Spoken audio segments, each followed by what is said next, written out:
Hi, you're listening to The Sociology Show, a podcast about absolutely anything to do with the wonderful world of sociology.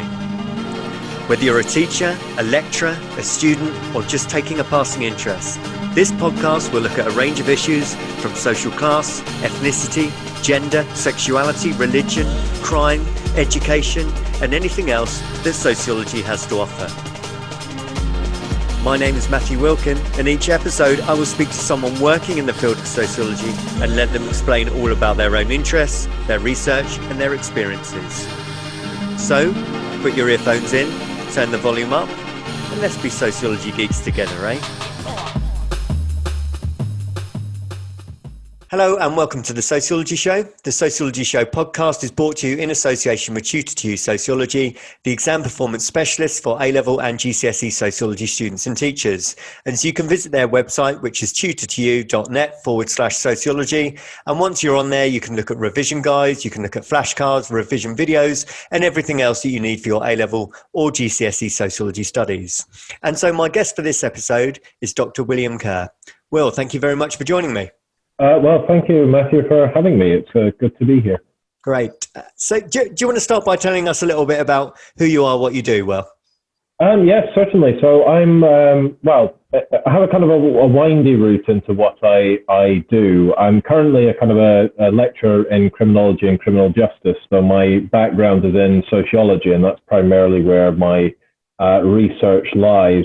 My particular kind of interest was in nationalism. And particularly thinking about kind of nationalism and more broadly sort of social change. And that's kind of where my research has gone. So I'm primarily a social theorist.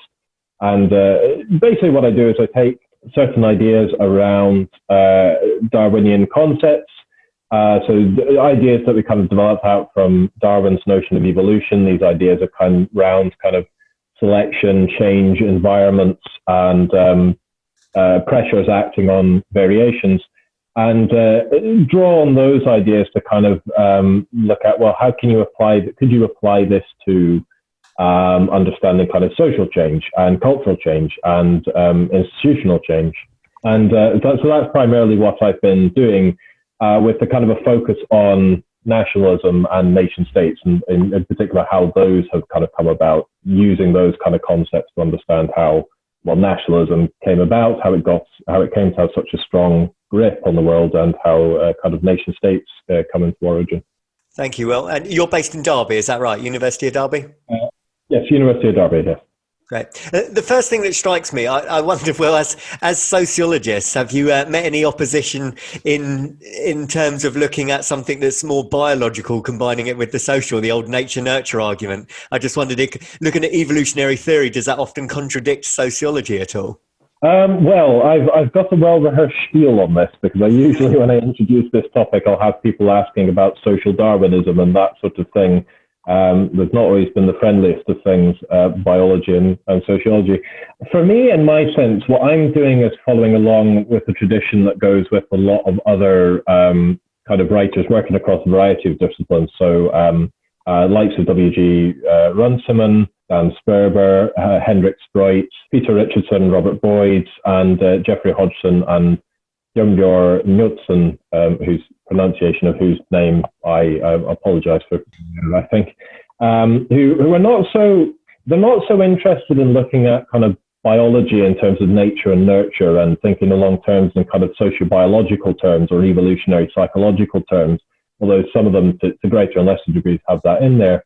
What they're kind of more interested in is taking this idea of saying, well, evolution is a process of change. It's a process by which, certain kind of variants or varieties or traits come to be selected over others. And, that's why, birds have wings, because it's kind of advantageous for that to be so in a particular kind of environmental condition, and so on and so forth. And the idea is, well, why can't you generalize that? Why can't you take those kind of concepts, detach it from the biological thing and say, well, institutions are also things that need to adapt to environments. They need to work in, respond to pressures and things. So why wouldn't these processes apply to that? Or, certain kind of cultures come to be predominate, or certain ideas and that sort of things come to predominate in particular areas at particular times. Why doesn't that operate according to these processes as well? So that's mainly kind of it. So there's less interest in thinking about the kind of the nature-nurture dynamics and biology and human nature, but more about, well, what can you take out of this process? What can you generalize that would apply to, at this sort of the social, cultural level? Thank you. And I was just thinking, kind of as a starting point, mankind has always kind of had territories or regions. When did we start adopting the idea of nations or even countries? When did that start to come into play? Well, it depends who you ask. Is the sort of the answer here? There's within nationalism studies, there's kind of two main camps, which are kind of broadly done as the kind of the modernists and the ethno-symbolists. There's some subdivisions amongst there as well that I'll cover briefly. So amongst these, you have, for example, groups called the kind of the perennialists or the primordialists, who kind of sort of believe that the nations have always existed. So if you go back to you can say that ancient Egypt is a nation, for example, or ancient Israel, or even ancient Britain. These sorts of things have always been kind of nations.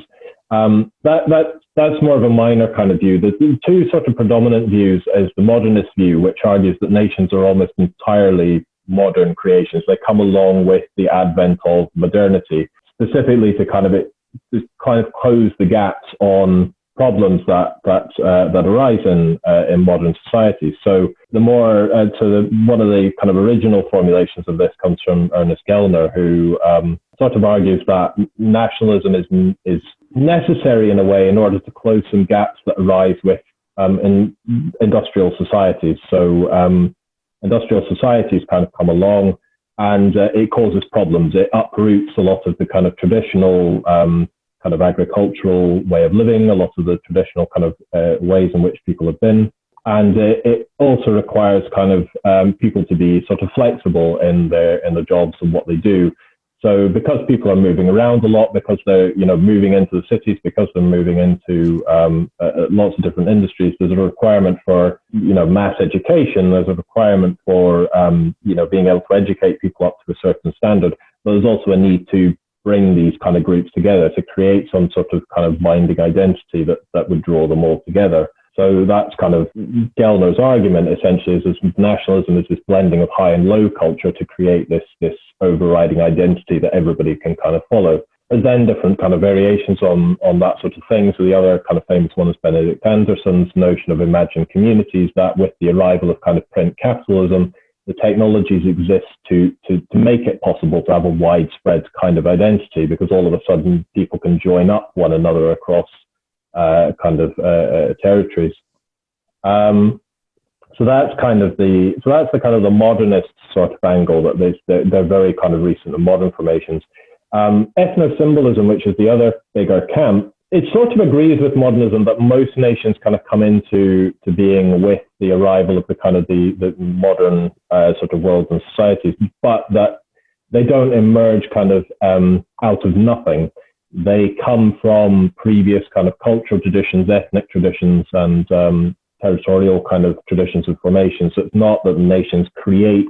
It's not that nationalism creates nations, which I think was Gellner's kind of formulation. It's more that it draws on pre-existing material, that elite groups, as it were, draw on pre-existing material and mold it into the kind of the national frame.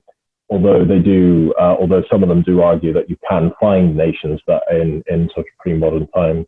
Those are the kind of the broad outlines. There's some contestation around that. So some modernists place it a bit earlier than others. I think Laia Greenfeld, for example, says that kind of nationalism emerges first in kind of Reformation England, which is around about the 1600s, if I've got my dates right, for that sort of late 1500s, early 1600s kind of England, and whereas others are placed even later.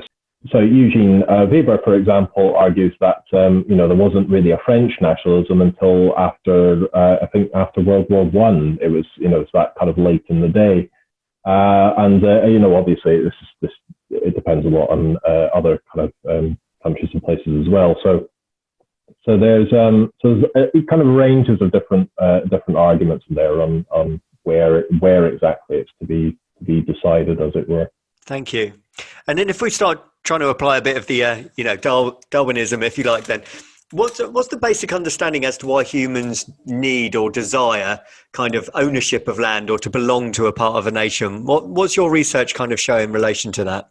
Well, the kind of ideas is that essentially we are, well, I suppose this is where some of the biology comes back in, is that to all intents and purposes, people are social kind of creatures. From what we know of the emergence of humans out of the kind of the Homo sapiens sapiens, out of the previous sort of things, it's always been in kind of social communities of one form or another.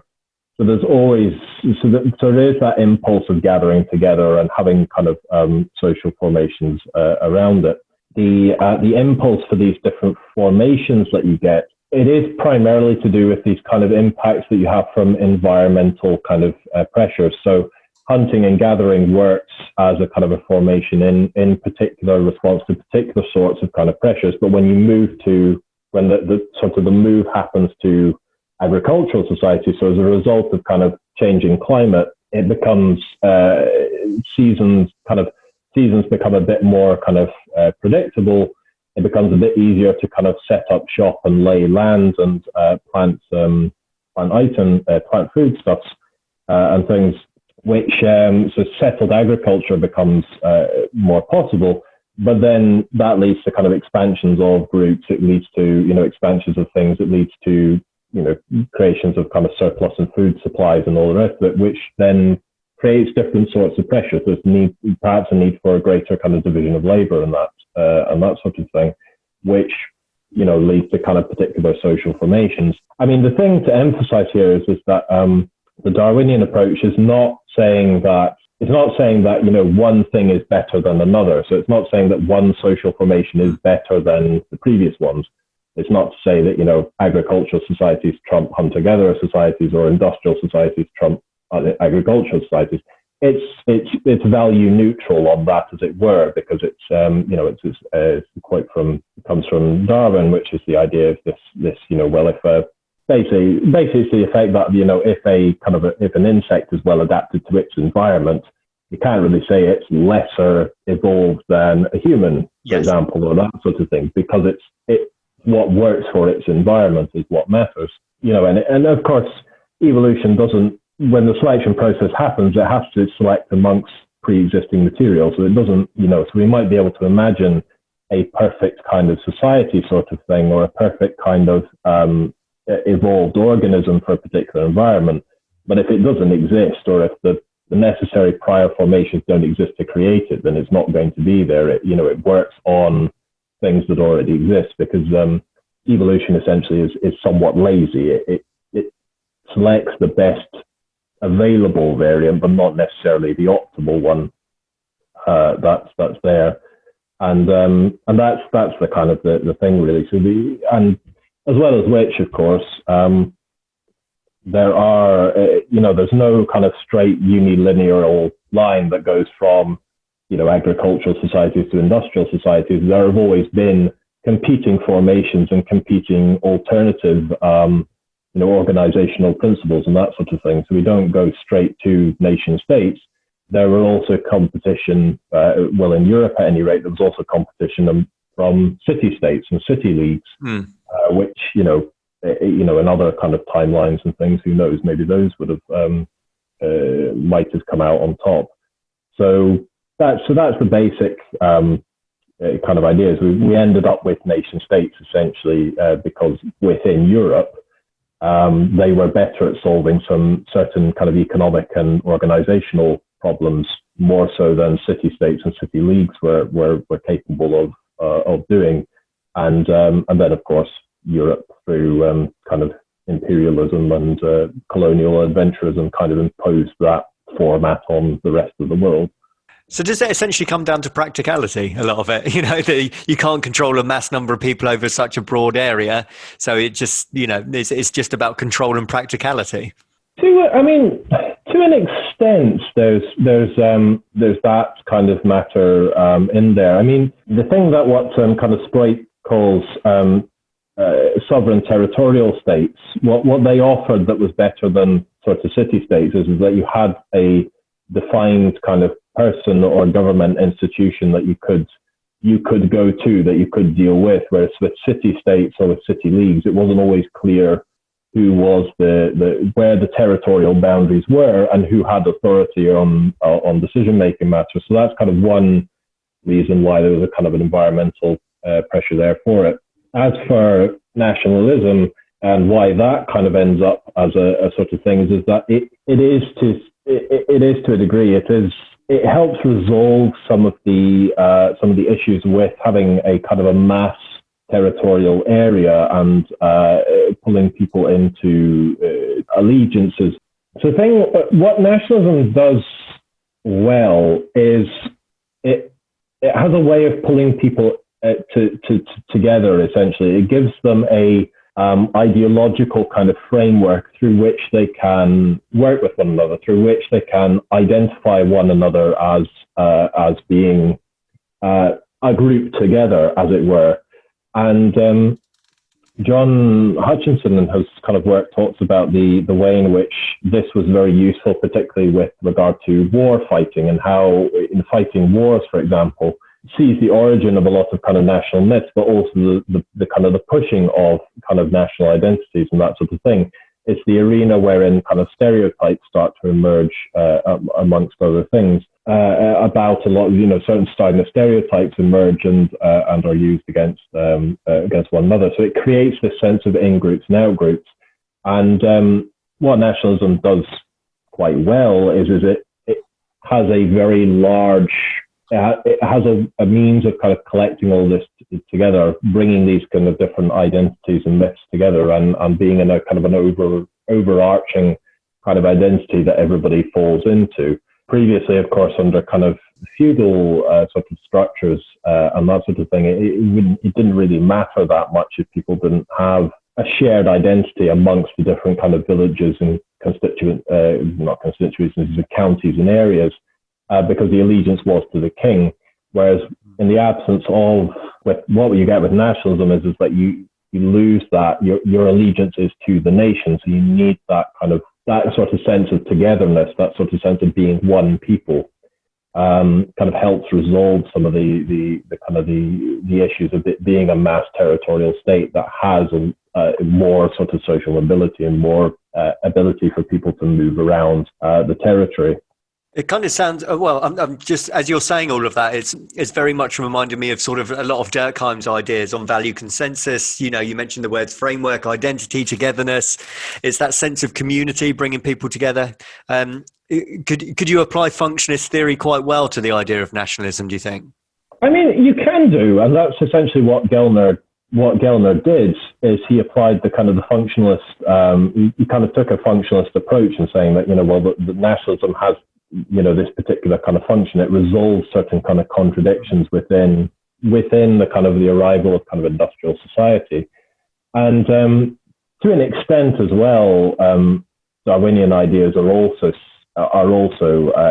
functionalist in a certain sense, in that, we are presuming that adaptations have a certain function. They are, responding to a kind of problem in the world, as it were.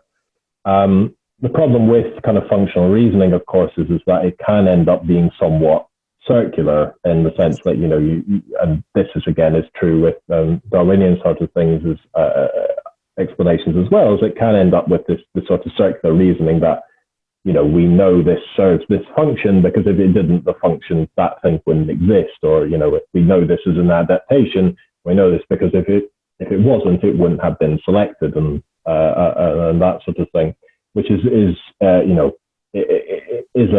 something that you have to keep in mind as a matter of concern. And it's why we have in the kind of the Darwinian sort of lexicon, we have this notion introduced by Stephen Gould and Richard Lewontin, which is the notion of a spandrel, which is the idea that something can look very much like an adaptation. You can think that something is there for a specific purpose, But in actual fact, it's just kind of an accessory. It exists as a result of something else. So the color of blood being red, for example, is not. It doesn't have an adaptive function. It being red, it's just a byproduct of the fact that blood is human blood is used as a particular kind of set of chemical compounds as it works. And can I ask, this is me thinking very sociologically, because I wondered if there was anything gendered in relation to this, because when I think of kind of nationalism, the need to own land, ownership, even conflict between nations and so on, or even if you think of someone being, nationalistic or patriotic, it seems to be much more connected to men. Is that a lazy assumption, or is there something in that? No, there absolutely is something into that, and there's been a lot of there is a kind of a lot of work in nationalism that explores these kind of connections between gender and the nation. There's Naira Yuval Davis, for example, writes on these kind of things, and there's certainly a lot in there in that kind of thing. You can also think about the ways in which nations are portrayed as the motherland and that sort of thing. It's the things that gives birth to the citizens. There's there's lots of these kind of drives around people's in kind of contemporary times. We've seen that there's issues around falling birth rates, and then a lot of places are almost developing this notion of it being kind of patriotic duties to have children, which of course is a kind of a gendered sort of reality. And then you can look at propaganda and that sort of thing as well. Whenever there's kind of there's wars going on, the nation is often portrayed as a woman that's being violated, or that needs defending, or with these kinds of that sort of imagery. So there is a lot of that goes on there.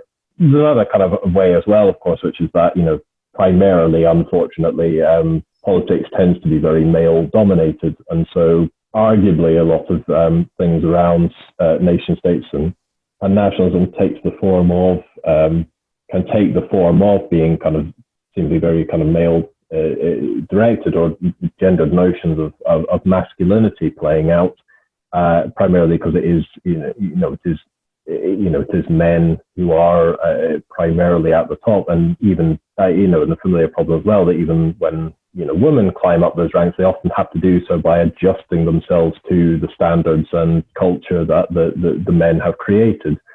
So so there's a lot of these kind of networks and things going together. I think that does mean that there's very kind of these emphasis on competition between nations and that sort of things, and which have those aspects. The Sociology Show podcast relies on the kind contributions of sponsorship and donations.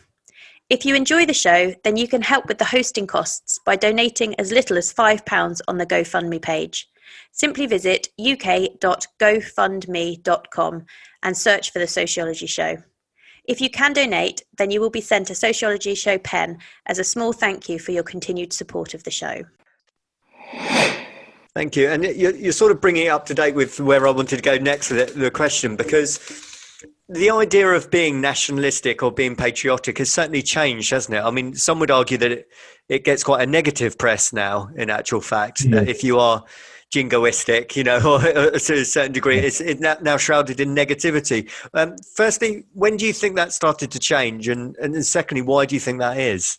Well, I'll be honest, I don't rightly have the answer to that in terms of when it started to change or how it's been. I mean, to a certain degree, I think there's always been opposition to that. I mean, if you think about, for example, the early kind of days with a lot of the early kind of debates, for example, on the communist internationals and that sort of things, they were very much trying to emphasize the internationality of the movement as against the more parochial kind of nationalistic emphases and that sort of thing that was going on. There's always been in a certain kind of sense of nationalism being jingoistic and being pride in one's nation as being a kind of a jingoistic thing and a bad thing that goes on. So I don't think there's necessarily a point at which it changed. I think there's always been, and again, this was the Darwinian kind of current would understand that there's always different varieties. There's always different forms of kind of cultural ideas and social ideas and sort of that are competing with one another in kind of particular kind of environmental spaces. So certain ones rise to prominence over others for a variety of reasons. So I think it's always been there. I mean, the thing that we see kind of nowadays, I think, is that there's an attempt to kind of distinguish between nationalism, which is the bad stuff, and patriotism, which is the good stuff. And I mean, I say nowadays, but again, I think that I dare say there's definitely a strain of that's always existed going along with things. But you do tend to see this kind of thing of, nationalism is, belief in your country as being superior to others, whereas patriotism is, loving your own country, and, nationalism is being, aggressive against foreigners, whereas patriotism is, being comfortable with. So there's a lot in there that's around attempting to kind of split those two things and, saying that, nationalism is the bad stuff, patriotism is the good stuff. I'm somewhat suspicious of that framing. I don't really think there's that much of a distinction between them, or at least that, nationalism can have positive connotations. It can have progressive connotations even. I mean, a lot of the early kind of nationalists were quite progressive people. If you look at, in a lot of times nationalist rhetoric, for example, was used to argue for, greater rights for women, or greater rights for working class groups, and bringing, kind of people in on the idea that it should be for everybody in the nation. And then a lot of the kind of the anti-colonial projects, for example, where a lot of the leaders of those were nationalists in character.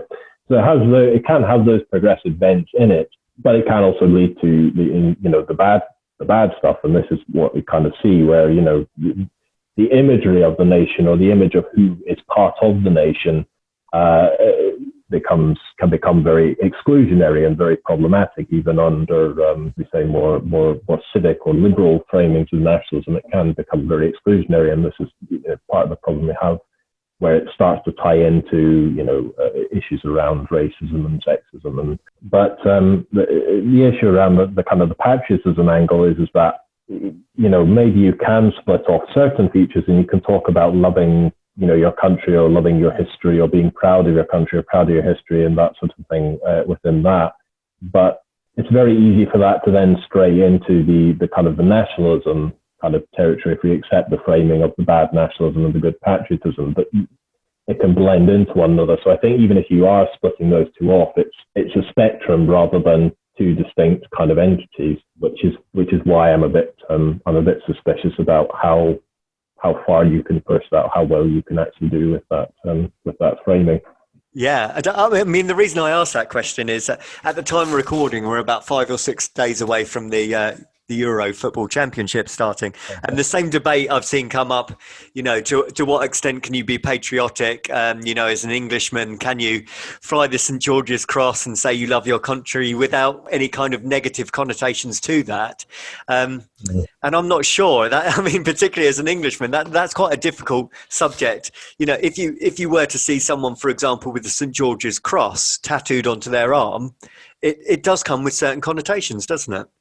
Well, I mean, it does. I mean, sporting Euros and sporting competitions are they're always tricky ones, and I suppose it shows the pull of nationalism as well. That and I'm going to be no exception to this. I dare say that people can talk about opposing kind of nationalism or not liking it, but then you can also get pulled into it regardless, and you can get pulled in and swept up with the emotions of it kind of regardless.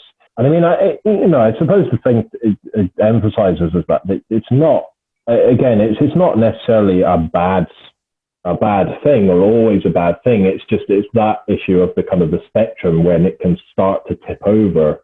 And I think the other thing as well, of course, is that it's kind of, there's sort of cultural histories with these things as well. There's kind of myths and ideas and things that are associated with certain symbols. So the St. George's Cross, for example, I suppose by itself as a symbol, it doesn't necessarily have to mean anything negative. It doesn't have to mean anything kind of bad. But because of the history, of England and of and even recent kind of appropriations with things like the English Defence League and, UKIP and these kinds of things as well, very prominently making use of that symbol. It changes the meaning, or it gives it a particular meaning towards everybody kind of else. So, and it's, that's possibly the reason why, for example, you see people might see a St. George's cross and be, suspicious, but they might see, the St. Andrew's cross, or they might see, the Welsh dragon, the St. David's flag, and not have quite the same kind of feeling about it, because there's different sorts of cultural connotations, ideas that have come to kind of prominence in that way. So it's, these things are all kind of flexible, as it were. I suppose the thing with sports is it tends to bring out both the best and the worst in people at the same time, and that's what makes it quite an interesting, I suppose, subject, and in the kind of sense, in the nationalism kind of sense. Yeah. So just going back to your distinction between nationalism and patriotism then, so would you say that you couldn't be nationalistic without some form of xenophobia, discrimination? I'm not sure. I'm not sure if that question makes sense. It does make sense. I think it is a very difficult one, I think, because by its nature, nationalism is exclusionary. Yes.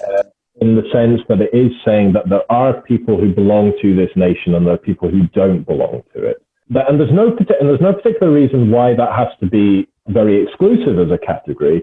And this is the thing people talk about with kind of civic nationalism, for example, this notion that, if you want to be part of the nation, you can be. You just have to kind of join, as it were. Yes. Somebody is English by virtue of thinking of themselves as English or wanting to be English, or, British by virtue of, that and the other, as opposed to kind of what we sometimes call ethnic nationalism, which is this idea that it's very kind of exclusive. You can't just join a nation. You need to have been born to it. You need to have been born on the land, or you need to have been born to parents from that kind of nation. It's the kind of the blood and soil formation. Again, as with all kind of straightforward distinctions, it's not as straightforward as it appears, of course. With civic nationalism, of course, you can join the nation, but there's certain criteria attached to it. And, if you want to kind of apply for citizenship of Britain, you have to pass a citizenship test. I think you have to have been living in the country for 5 years, and, so on. So there's a variety of hoops you have to jump through. Whereas I am British by virtue of being born to British parents, just as I'm also kind of Irish by virtue of having been born in Dublin before they changed the rules. So even in civic nations, they have certain kind of criteria and things that mean that it's not quite as, you have automatic opt-ins, but you also have kind of application processes to sort of go through.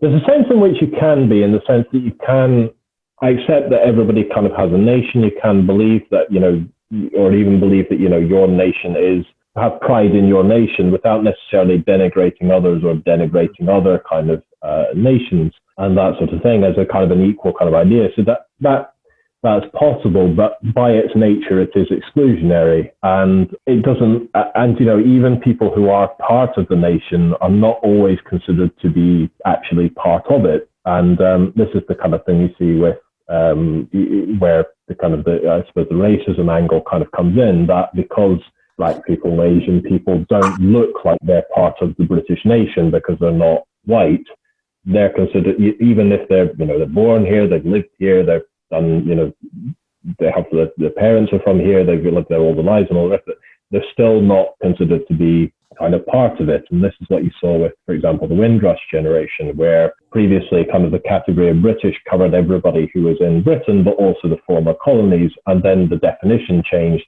and all of a sudden these unfortunate people were not considered to be part of the nation anymore, and had not been, and could therefore be kind of excluded. It's a category that kind of that changes, as it were. There's similar kind of aspects of this as well that crop up with the nation and who is part of it and what being part of the nation means. And you can see this, for example, the response to the England team taking the knee before the football. So this was an act of solidarity which has been met with boos and lots of different disapproval from corners of groups of people.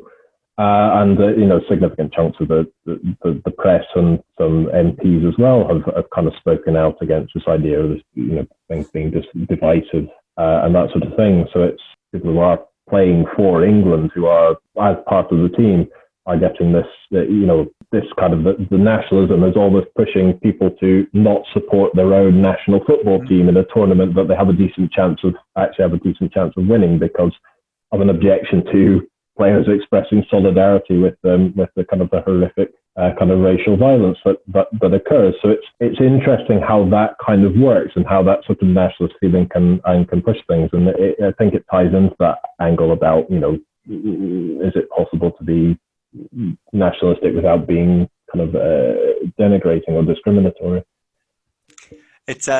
It's interesting, actually, just kind of flipping the argument a little bit. But I lived in Kenya for a period of time, and I had a few Kenyan friends who were white Kenyans, born and bred in Kenya, and they always had the issue of queuing up at the airport. You had their Kenyan residents queue, and they constantly being told to move out of the queue. And they kept having to get out the Kenyan passport to prove they were Kenyan, and even then it got some double takes looking at it, looking at them, looking back at the picture. It's quite interesting what people perceive to be the characteristics required to be part of a nation.